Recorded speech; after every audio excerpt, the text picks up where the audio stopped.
రీసెంట్‌గా నాకొక విచిత్రమైన అనుభవం ఎదురైందనమాట. నేనొక పని మీద విజయవాడ వెళ్ళినప్పుడు టెంపుల్‌కి వెళ్ళాను. ఆ క్యూ లైన్‌లో ఉన్నప్పుడు నా ముందున్న పాప నాతో మాట్లాడింది. జనరల్‌గా అడుగుతాం కదా! ఏ క్లాస్ అమ్మా అని చెప్పి.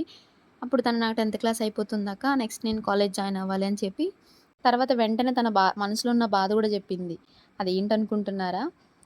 మన మన ఇంట్లో ఏ ఫంక్షన్ జరిగినా రాకపోయినా, ఈ ఎగ్జామ్స్ రిజల్ట్స్ వచ్చినప్పుడు మాత్రం చుట్టాల హడావిడి, వాళ్ళు ఇచ్చే ఉచిత సలహాలు మామూలుగా ఉండవండి. మన లైఫ్ గురించి మనకంటే ఎక్కువ వాళ్ళే ఫీల్ అయిపోతుంటారు. వాళ్ళ పిల్లలు నార్మల్ కాలేజీలో చేరినా అదేదో ఆక్స్‌ఫర్డ్ యూనివర్సిటీ అన్నట్టు బిల్డప్ ఇస్తారు.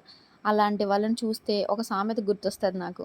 ఊరంతా ఒక దారైతే ఉలవచారు ఒక దారన్నట్టు మన ఫ్యూచర్ గురించి వాళ్ళకి సరైన అవగాహన ఉండదు.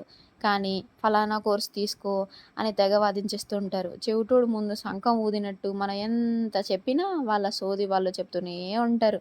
తనకి నేను చెప్పాను, "ఒకటి గుర్తుపెట్టుకో అమ్మా, మెడకు తగినట్టే ముత్యాల హారం ఉండాలి" అని.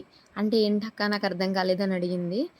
మన టాలెంట్‌కి, మన ఇంట్రెస్ట్‌కి తగిన కాలేజీలో మనం చేరాలి. ఎవరో ఏదో అన్నారని మనకు నచ్చని చోట చేరితే కొరివితో తలగోక్కున్నట్టే అవుతుందమ్మా అని చెప్పాననమాట.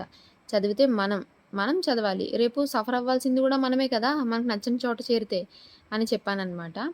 తనకింకా చెప్పా, చుట్టాల మాటలు విని నీకు నచ్చని కాలేజీలో చదివితే నువ్వే సఫర్ అవుతావమ్మా. కుక్క కాటికి చెప్పు దెబ్బలాగా వాళ్ళు ఉచిత సలహాలు లైట్ తీసుకొని, నీకు నచ్చిన కాలేజీలో నువ్వు జాయిన్ అవ్వి సక్సెస్ సాధించి చూపించు. ఎందుకంటే బతకాల్సింది మనం, చుట్టాలు కాదు గదా! ఒకవేళ మీ ఇంట్లో కూడా ఇలాంటి చుట్టాలు ఉన్నారా?